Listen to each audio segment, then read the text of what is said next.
நம்மளாம் கேட்கிறோம் சத்தரிக்கிறோம். 2 கொரிந்தியர் 3. கர்த்தரே ஆவியானவர். கர்த்தருடைய ஆவி எங்கேயோ அங்கே விடுதலை உண்டு. அல்லேலூயா. கர்த்தரே ஆவியானவர். கர்த்தருடைய ஆவி எங்கேயோ அங்கே விடுதலை உண்டு. ஸோ கர்த்தருடைய ஆவியானவர் நமக்குள்ளே இருக்கும்போது எல்லா தடைகளும் நீக்கப்படும்.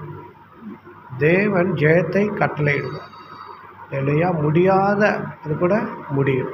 அல்லேலூயா. என் நாமத்தினாலேன்னு சொல்கிறாரு. என் நாமத்தினாலே இதை கேட்போ அது செய்யப்படும், அது உங்களுக்கு ஆகும். அந்த மாதிரி என்னுடைய ஆவினாலேயே ஆகும் சொல்கிறார்.